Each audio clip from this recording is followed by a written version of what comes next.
ஒரு இது எல்லாமே நீங்கள் சொல்கிறதெல்லாம் வதந்தி தான்.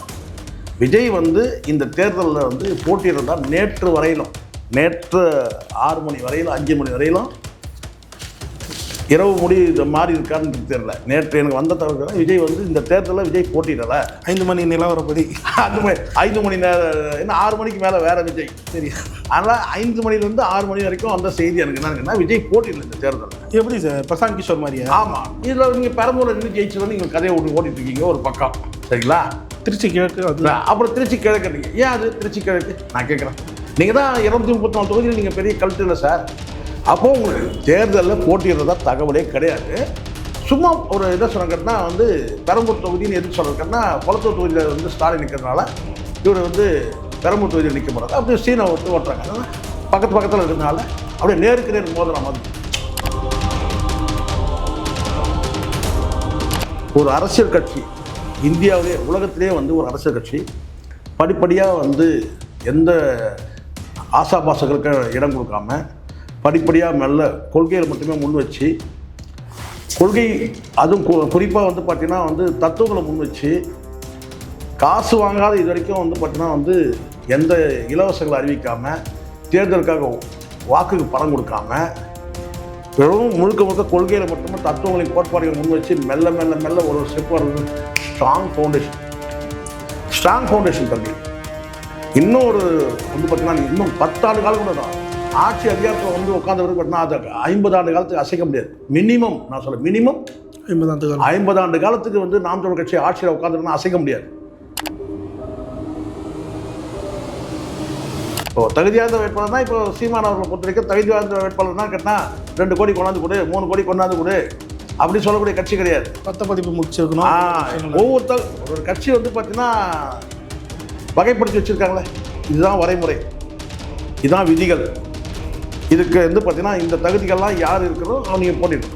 ஆனால் நீங்கள் என்ன தகுதி பிரதானமாக வைக்கப்படும்? இங்கே பட்டதாரி, இங்கே பணக்காரன், புரிய சொல்கிறது, இங்கே சமூக சேவை செய்தவன், இங்கே என்னன்னு கேட்டால் வந்து வெறும் கவர்ச்சி தெருமுனை பிரச்சாரங்கள் பண்ணவன் வந்து பார்த்தீங்கன்னா நான் பாருங்கள் எத்தனை தெருமுனை பிரச்சாரம் பண்ணியிருக்கேன்னு சொல்லிட்டு அண்ணன் இவர் சீமான் அவர்கிட்ட கொண்டு வந்து காட்டுவான். இவன் என்ன சொன்னான், நான் பாருங்கள் எவ்வளோ பிளாக்ல டிக்கெட் வச்சுருக்கேன்னு காட்டுவான். காரணம்னா இங்கே அடுத்த ஓட்டர்ஸை வந்து நம்ம வழி கொண்டு வரணும், செம்மைப்படுத்தணும், அரசியல் புரிதலை கற்றுக் கொடுக்கணும். ஆனால் அதுக்கு வாய்ப்பு இல்லை. ஏன்னா சினிமாவில் அவனை பிடிச்சி கொண்டாந்து உட்கார வைக்கணும்ல, அவன் ஓடிடுறான். கமலஹாசன் ஓடிட்டான், இப்போ விஜய்கிட்ட ஓடுறான். அப்போ அவனை பிடிச்சி வந்து உட்கார வைக்கணும். இவங்கெல்லாம் வந்து குறுக்கீடு செய்யாமல் இருந்தாக்கா எல்லாரும் நாம் தமிழ் ஆட்சி தான் எல்லாரும். அப்போ மெல்ல 1.5% 3 ஆகி 3 6 ஆகி இன்னைக்கு 8.5% நிற்குது. இந்த 8 16 ஆகணும். இந்த ஒருத்தன் வந்துட்டான். இப்போ புரியுதுங்களா? இதுதான் இடையூறுன்றது. இவனெல்லாம் வந்து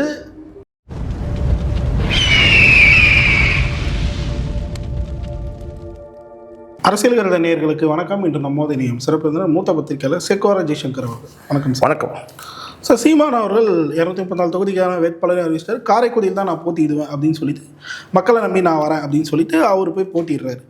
அதே மாதிரி உங்களை நம்பி தான் மக்களை நம்பி தான் நான் வரேன் அப்படின்னு சொல்லக்கூடிய விஜய் அவர்கள் வந்து குறிப்பிட்ட ஒரு தொகுதியை தேர்ந்தெடுக்காமல் ஒரு தொகுதியை தோற்றா என்ன பண்ணுறதுன்னு சொல்லிட்டு 2 தொகுதியாக நிற்கலாம் அப்படின்ற ஒரு முடிவுக்கு வந்திருக்காரு. எப்படி பார்க்குறீங்க இந்த டிஃப்ரெண்ட்?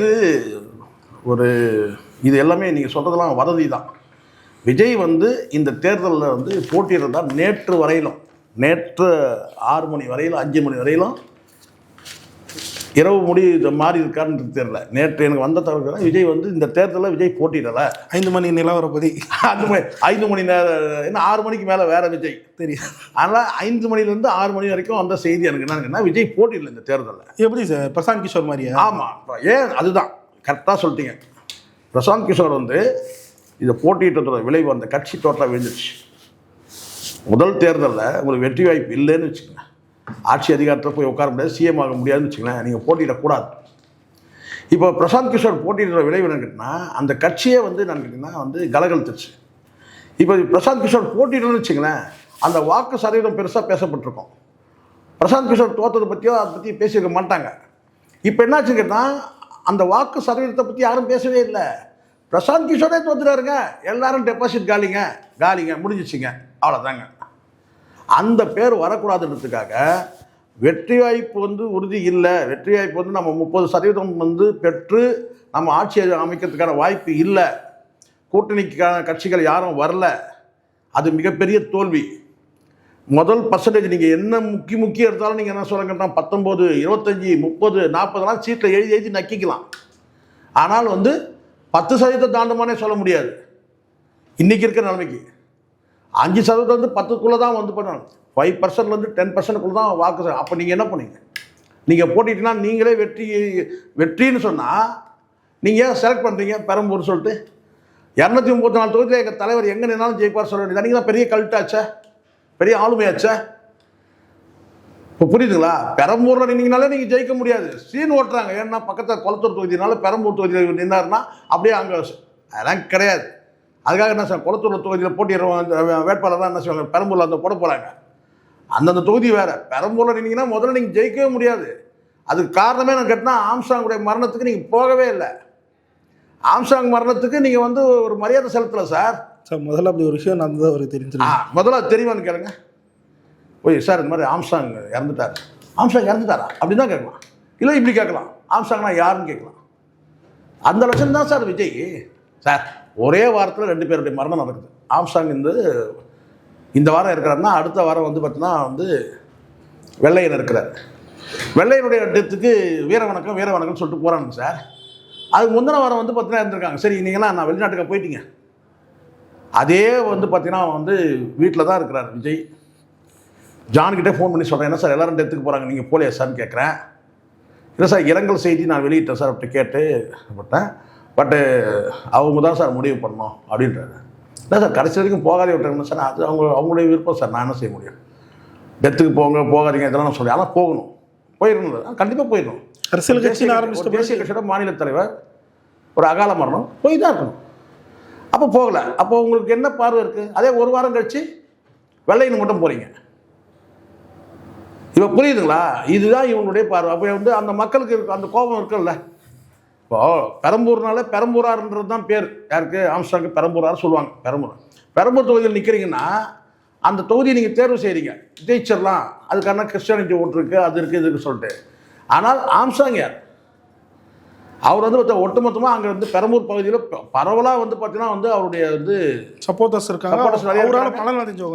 அப்படி இருக்கும்போது அந்த இறப்பு எப்படின்னா இருக்கட்டும் சார். நீங்கள் அதுக்குள்ளே நம்ம போக வேண்டாம் சார். அது கோர்ட்டு கேஸு அது நமக்கு தேவையில்லை. நான் கேட்குறது கேட்டால் ஒரு தேசிய கட்சியோட மாநில தலைவர், முதலமைச்சர் வந்து எல்லாரும் போகிறாங்க. நீங்கள் ஏன் போகல? புரியுதுங்களா? இப்போ இதில் நீங்கள் பெரம்பூரில் நின்று ஜெயிச்சுன்னு நீங்கள் கதையை ஓட்டிட்டு இருக்கீங்க ஒரு பக்கம், சரிங்களா? திருச்சி கிழக்கு அது அப்புறம் திருச்சி கிழக்கு. நீங்கள் ஏன் அது திருச்சி கிழக்கு நான் கேட்குறேன். நீங்கள் தான் 234 தொகுதியில் நீங்கள் பெரிய கல்ட்டு இல்லை சார். அப்படியே படை திரண்டு வரும். வீட்டுக்கு 2 பேர் வேறு இருக்கிறாங்க. அப்போது உங்களுக்கு தேர்தலில் போட்டிடுறதா தகவலே கிடையாது. சும்மா ஒரு என்ன சொல்கிறேன்னா வந்து பெரம்பூர் தொகுதின்னு எதுக்கு சொல்கிறேன்னா குளத்தூர் தொகுதியில் வந்து ஸ்டாலின் நிற்கிறதுனால இவர் வந்து பெரம்பூர் தொகுதியில் நிற்க போகிறாங்க. அப்படியே சீனை விட்டு ஓட்டுறாங்க. பக்கத்தில் இருக்கிறதுனால அப்படியே நேருக்கு நேர் மோதுற மாதிரி ஒரு சீன். ஒரு தொகுதியில் இதெல்லாம் ஒரு சின்ன பசங்க தனமாக இல்லை, இது சின்ன பிள்ளைத்தனமாக இல்லை. எனக்கு தெரிஞ்ச விஜய் வந்து எழுதி வச்சுங்க சார், இந்த தேர்தலில் விஜய் போட்டிடுறாரு சார். இந்த தேர்தல் போட்டி ஏன்னா இதை வந்து தெரிஞ்சிருச்சு.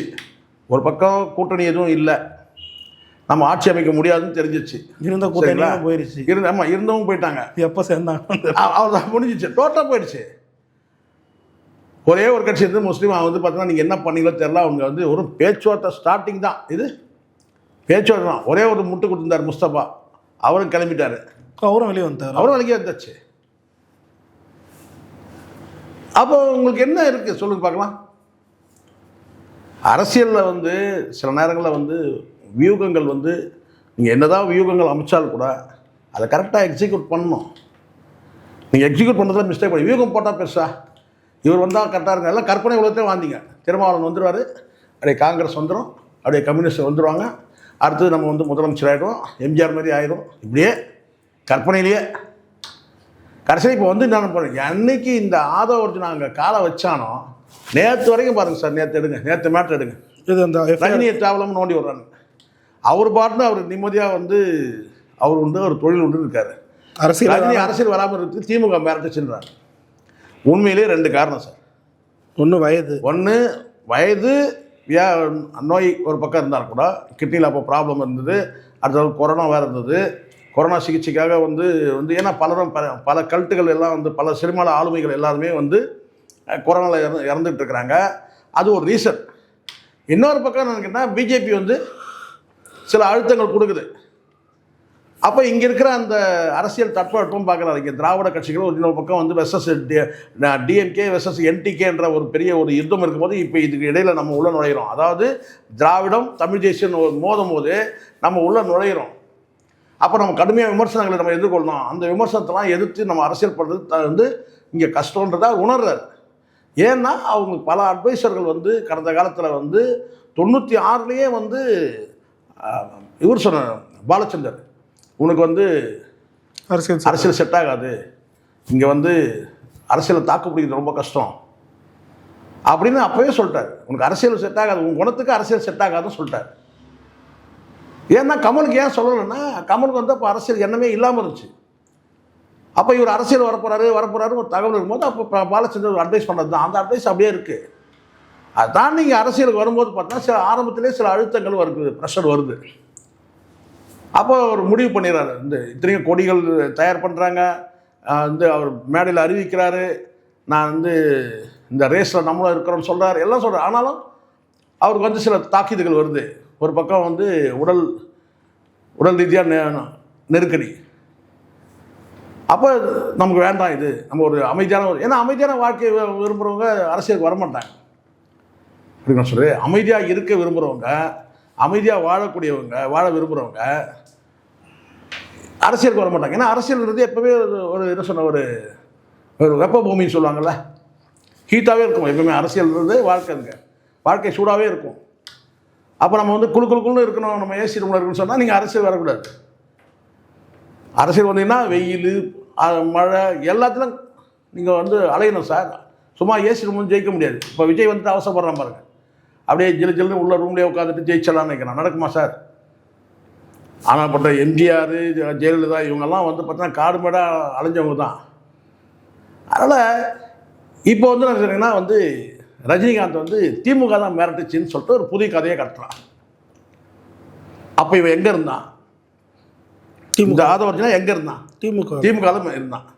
நீங்கள் திமுக மிரட்டினாங்கன்னு நீ சொல்கிறல்ல, ஏதாவது ஒரு ஆதாரம்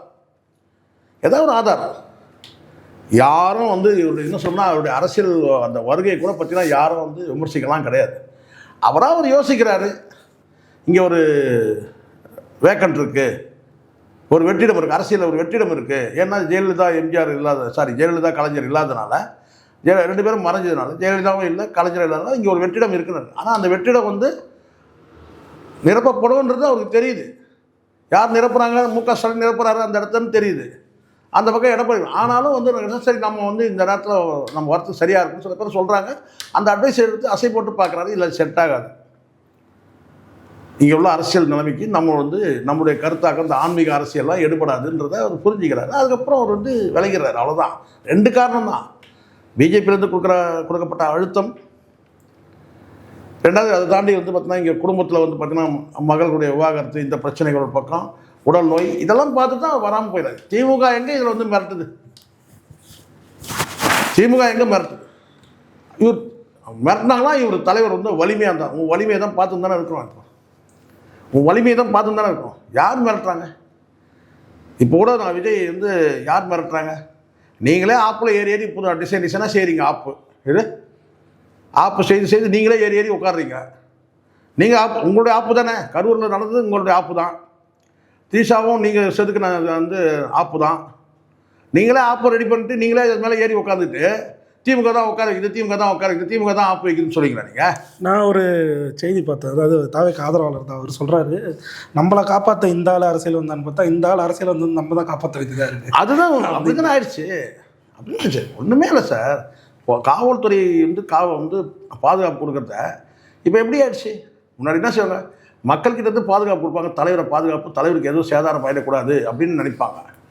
இப்போ ஒரு கூட்டத்துக்கு போகிறோன்னா அங்கே மக்களை பாதுகாக்கிற இடத்துக்கு வந்துட்டாங்க. இப்போ காவல்துறை வந்து அதான் பண்ணுறாங்க. இப்போ புரியுது. இவங்ககிட்ட இருந்து முதல்ல மக்களை காப்பாற்றணும். முதல்ல ஏன்னா அப்படி தான் ஆயிடுச்சு. 41 மரணமாக இருக்கட்டும், 3 பேர் 6 பேர், இதெல்லாம் வந்து பெருமையான விஷயமா சார் இது வரைக்கும் எவனாவது அதை பற்றி பேசியிருக்கானா? அதுக்கும் திமுக தான் காரணம்ன்றான். எப்படி திமுக காரணம்? நீங்கள் உங்கள் மேலே தப்பு ஒத்துக்க மாட்டீங்க. கூட்ட நெரிசலில் வந்து பார்த்தா ஹாஸ்பிட்டலில் போய் அட்மிட் ஆனான்னா அவன் போய் பண்ணு ரொட்டி வாங்கி போய் கொடுத்தானா அவன்லாம் வந்தால் சரி பண்ணணும்னு சொல்லுவீங்களா? நான் கேட்குறேன், அறிவு இருக்கா உங்களுக்கு? உங்களுடைய நீங்கள் பண்ண பிரச்சனைகள் தானே சார் கரூரில் வந்து 41 பேர் இது வரைக்கும் ஒரு பொறுப்பேற்றுறீங்களா? நீங்கள் என்ன கோத்து விட்றாங்க. எப்படி கோத்து? நீங்கள் அந்த அடுத்த 3 பேர் சரி, அது 41 பேர். அப்போ அந்த 6 பேர் சத்துது, 3 பேர் சத்துது. நேற்று ஒருத்தர் 2 பேர் ஆக்சிடென்ட் ஹாஸ்பிட்டல் போட்டாங்க. அது யார்? 10 நாளாக அதுக்கு என்ன பண்ணுவாங்க? அப்போ நீங்கள் என்ன சார் போய் ஒரு வந்து தேர்தல் நடத்த மட்டும் காவல்துறை வந்து எங்களுக்கு பாதுகாப்பு எப்படி பாதுகாப்பு கொடுப்பாங்க? நீ அந்த என்ன செய்வ? காட்டு மிராண்டி கூட்டத்தை வச்சுட்டு அத்தனை பேரும் அப்படிதான் சார் இருக்காங்க. அதனால தான் ஜோம்பிஸ்ன்னு சொல்கிறது அதனால தானே. காட்டு மிராண்டி கூட்டத்தை வச்சுட்டு நீங்கள் வந்து பார்த்தீங்கன்னா பாதுகாப்பு இருக்கல, கட்டுப்படுத்தலாம். இன்றைக்கி போய் தேர்தல் நேரத்தில் போயிருங்க. முதல்ல அரசியல் வந்து புரிதலே கிடையாது. 1 மாதம் இருக்குது தேர்தல். எந்த முட்டாளாவது பத்திரிகையாளர்கள் வந்து சகட்டு மணிக்கு நீங்கள் பேசுவீங்களா? நீங்கள் சொல்லுங்கள். 1 மாதம் இருக்குது தேர்தலுக்கு. 1 மாதத்தில் பத்திரிகையாளர் போய் சாப்பிடுவீங்களா நீங்கள்? அப்போயே தெரிஞ்சிச்சு உங்களுக்கு அறிவே இல்லை. அரசியல் அறிவு கொஞ்சம் கூட இல்லை. அரசியல் புரிதல் ஒன்றுமே இல்லை ஒன்று. தேர்தல் நேரத்தில் பத்திரிகையாளர் சாடக்கூடாது சார், காவல்துறையை சாடக்கூடாது. நீங்கள் பத்திரிகையாளர் திட்டுறீங்க, காவல்துறையே திட்டுறீங்க, நேற்றுக்கு போய் கண்டன கூட்டம் போடுறீங்க. 60 நாளில் எஃப்ஐஆரை டெலிட் பண்ணிடலாம். அதுதான் புரியுதுங்களா? அவ்வளோதான் இவங்களுடைய அறிவு எல்லாமே. நான் சொல்கிறேன் 1 மாதம் தேர்தல் சார். இந்த வாரம் கடைசியில் அறிவிப்பு வரப்போகுது சார். நாளைக்கு கூட அறிவிப்பு வரலாம். என்றைக்கு தேர்தல் சார்? 1 மாதம் இருக்குது. இப்போ போயிட்டு நீங்கள் என்ன செய்றீங்கன்னா வந்து ரஜினிகாந்த் எழுக்கிறீங்க 10த்துக்கு. ஏன்னா பத்திரிகையாளர் காவல்துறை தொடர்றது விட்டு நம்ம ரஜினிகாந்தை போயிடலாம். இப்போ ரஜினிகாந்த் ரசிகர்லாம் வந்து கழுவி ஊற்றினுறாங்க. சொல்லலாம், நீங்கள் அரசியலுக்காக நீங்கள் இட்டுக்கட்டி சொல்கிறதா இருக்கக்கூடாது. அதாவது ரஜினிகாந்த் அவர்கள் ஏதாவது ஒரு அறிக்கையில் இந்த மாதிரி ஏதாச்சும் எப்பயாவது ஏதாவது சொல்லியிருக்காங்களா? அப்படி ஒருவேளை திமுக தரப்புலேருந்து மிரட்டுறதா கூட இருந்தால் கூட அதுக்கப்புறம் எத்தனை மேடையில் வந்து பார்த்தீங்கன்னா வந்து இதே ரஜினிகாந்த் இருக்கார் ஆதரவாக பேசியிருக்கார். போயிட்டு இதே மேடையில் உதயநிதியை வந்து அரசியல் வந்து வழிவிடணும்னு சொன்னது யார்? துரைமுருகனை. அறிவு இருக்காரா கொஞ்சமாச்சும்? யாரா சொல்லுவாங்களா சார் மிரட்டினா? உதயநிதிக்கு துரைமுருகன் வழிவிடணும் சொன்னது யார்? சொல்லிட்டு வர அதுக்கு ஒரு விமர்சனம் வாங்கி கிடைத்தார். இதே துரைமுருகன் சொன்னாரா இல்லையா? அவர் நீங்கள் கூட தான் வந்து பல்லு விழுந்துட்டு தலை சொன்னார்ல, வயசாகிடுச்சு பல்லு விழுந்து போச்சு, நீங்கள் வந்து நடிச்சிட்டு இருக்கீங்க சொன்னார்ல. சொல்கிறேன், இதெல்லாம் யாராவது மாதிரி சொல்லுவாங்களா சார்? அப்போது ஏதாவது ஒன்று சொல்லி குழப்பி அவனை இப்போ புரியுதுங்களா? இப்படி தான் புதுசாக ஒரு ஆப் ரெடி பண்ணி வந்து விஜயை கூப்பிட்டு வந்து உட்கார வைப்பானுங்க. எல்லா ஆப்பும் இவன் ரெடி பண்ணுறது தான். பெரும்பாலும் வந்து ஆதவர்ஜனா தான் ஸ்கில் இதில் ஆப்பு ரெடி பண்ணுறதில்ல. கரூரில் ரெடி பண்ண ஆப்பும் அவன் ரெடி பண்ணது தான். விதவிதமாக ஆப்புகளை செய்து கொண்டு வந்து இங்கே உட்கார வைப்பான், கொண்டு வந்து இங்கே உட்கார வைப்பான். இந்த விதத்தில் நாம் தமிழர் எப்படி சார் கம்பேர் பண்ணி பார்க்குறீங்க? இல்லை, எனக்கு வந்து நான் வந்து ஒரு அரசியல் கட்சி இந்தியாவிலே உலகத்திலே வந்து ஒரு அரசியல் கட்சி படிப்படியாக வந்து எந்த ஆசாபாசங்களுக்கு இடம் கொடுக்காம படிப்படியாக மெல்ல கொள்கையில் மட்டுமே முன் வச்சு, கொள்கை அதுவும் குறிப்பாக வந்து பார்த்திங்கன்னா வந்து தத்துவங்களை முன் வச்சு காசு வாங்காத இது வரைக்கும் வந்து பார்த்திங்கன்னா வந்து எந்த இலவசங்களை அறிவிக்காமல், தேர்தலுக்காக வாக்குக்கு பணம் கொடுக்காம, வெறும் முழுக்க கொள்கையில் மட்டுமே தத்துவங்களின் கோட்பாடுகளை முன் வச்சு மெல்ல மெல்ல மெல்ல ஒரு ஸ்டெப் வர்றது ஸ்ட்ராங் ஃபவுண்டேஷன் தம்பி. இன்னும் ஒரு வந்து பார்த்தீங்கன்னா நீங்கள் இன்னும் 10 ஆண்டு காலம் கூட ஆட்சி அதிகாரத்தில் வந்து உட்காந்தவருக்கு பார்த்தீங்கன்னா அது 50 ஆண்டு காலத்துக்கு அசைக்க முடியாது. மினிமம் நான் சொல்கிறேன், மினிமம் 50 ஆண்டு காலத்துக்கு வந்து நாம் தமிழர் கட்சி ஆட்சியில் உட்காந்துருக்குன்னா அசைக்க முடியாது. இன்றைக்கி சொல்கிறோம்ல, நம்ம பிஜேபி மீது 1000 விமர்சனங்கள் நம்ம வைக்கிறோம் சரிங்களா? நமக்கு வந்து கொள்கைக்கு நேர்மாறாக இருக்குது, தத்துவத்துக்கு நேர்மாறாக எல்லாமே இருக்கட்டும். ஆனால் இன்றைக்கி எப்படி வந்து பார்த்தீங்கன்னா 15 ஆண்டு காலம் இப்படி உட்கார முடியுது? அடுத்த ஆட்சி கூட வந்து பார்த்தீங்கன்னா வந்து மாறுமான்னு சொல்கிறது டவுட்டாக இருக்குது. எப்படி? காரணம் அவங்க ஒரு கொள்கையை வச்சு முன் வராங்க. அது நமக்கு கோட்பாடாக தெரியுது, ஆரிய கோட்பாடாக நமக்கு தெரியுது. ஆனால் வட இந்திய மாநிலத்தில் அது அவங்களுடைய கொள்கையாக வந்து பார்க்குறான். நம்ம இது ஆரிய கோட்பாடாக பார்க்குறோம், அவன் கொள்கையாக பார்க்குறான். ரைட். அப்போ அந்த இடத்துல வந்து இப்போ 20 ஆண்டு காலத்துக்கு அசைக்க முடியலையே. சொல்லலாம் அவர் இருந்தால் தான் இவர் இருந்தால் தான், யார் இல்லைனாலும் அங்கே வந்து ஒரு கொள்கை வந்து வழி நடத்துது ஆட்சியை. அது ஆர்எஸ்எஸ் நீங்கள் சொல்லுங்கள், ஆக மொத்தம் அங்கே வந்து அந்த சித்தாந்தம் வழி நடத்துது. அது மாதிரி எனக்கு நாம் தமிழ் வந்து பார்த்திங்கன்னா முழுக்க முழுக்க தமிழ் தேசிய அந்த சிந்தனையை வந்து பார்த்திங்கன்னா வந்து ரொம்ப ஆழமாக நடுறாங்க. மெல்ல மெல்ல மெல்ல மெல்ல எப்படி தேவர் மகனில் பேசுவார் பாருங்க சிவாஜி, நாங்கள் விதைக்கிறேன், பழம் யார் சாப்பிடுவாங்க, சீமான் போகிறது விதை. மெல்ல மெல்ல அழுத்தமாக வந்து அடுத்தடுத்த ஸ்டெப் எடுத்து வைக்கிறாங்க.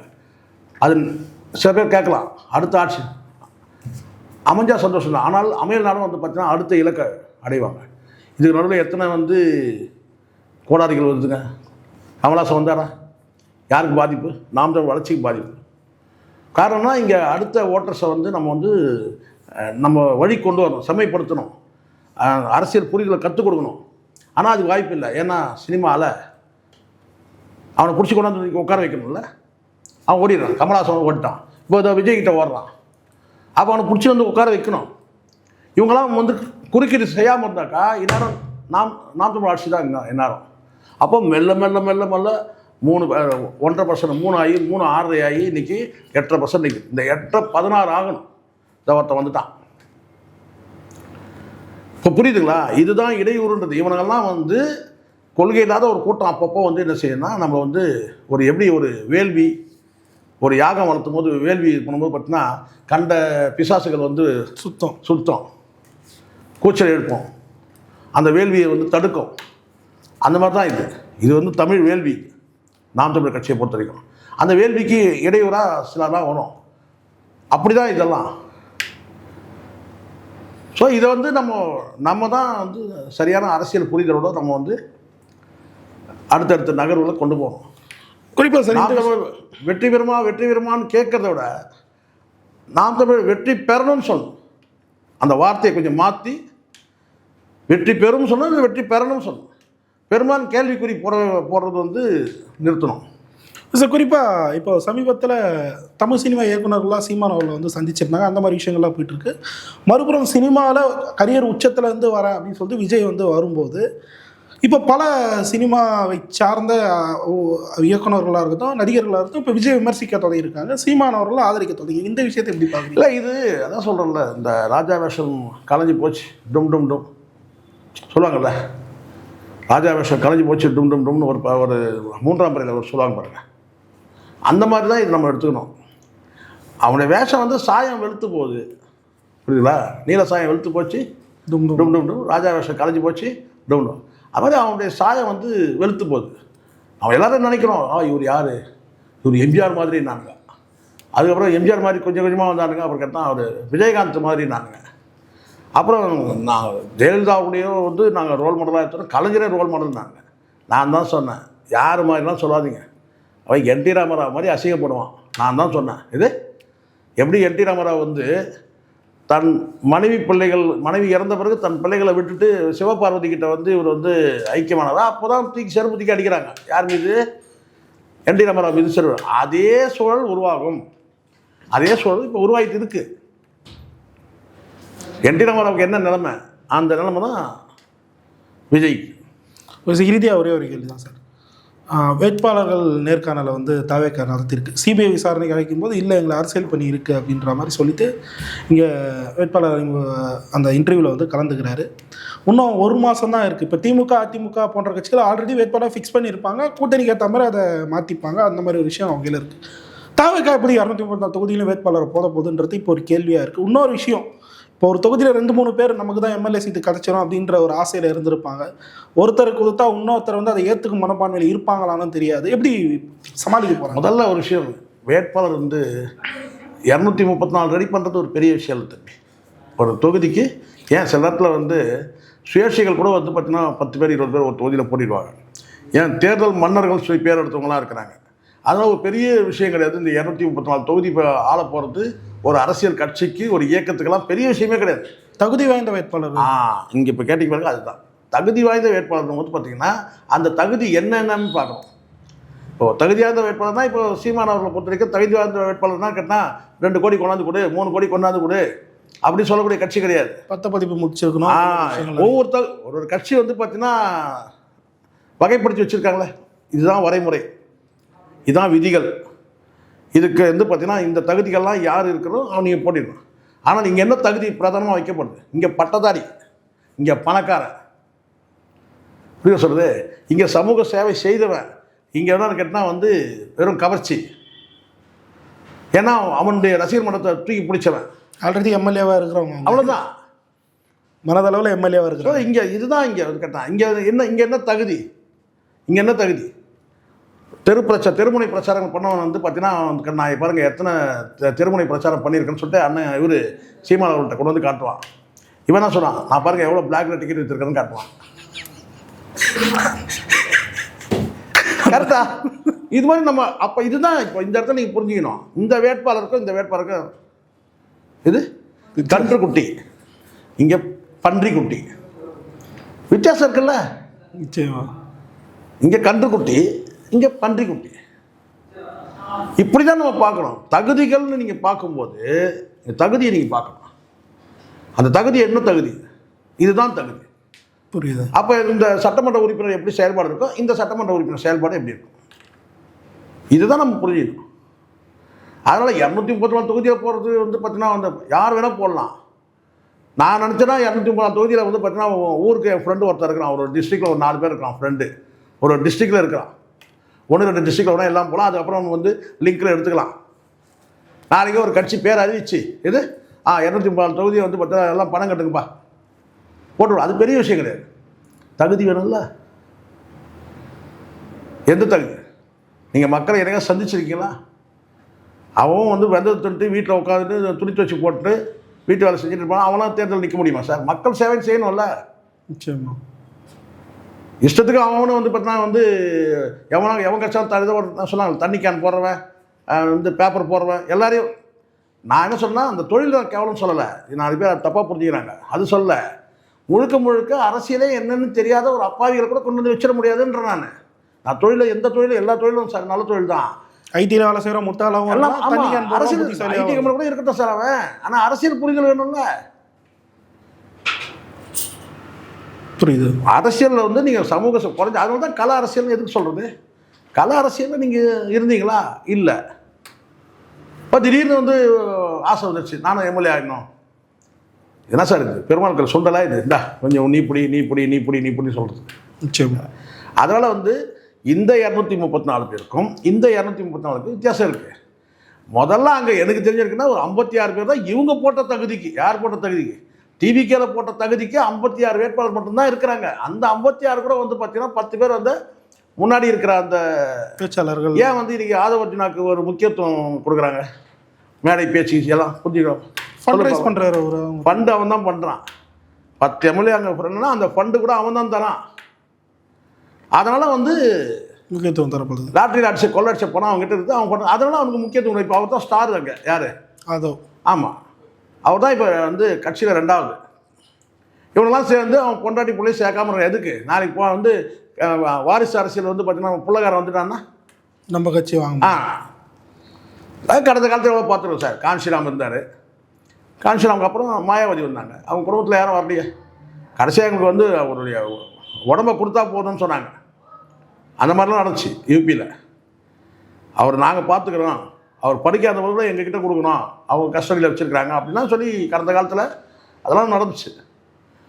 அது மாதிரி ஒவ்வொரு தலைவரும் எல்லாருமே அப்படி தான். இந்த மாதிரி தலைவர்கள் நான் சொல்கிறேன்.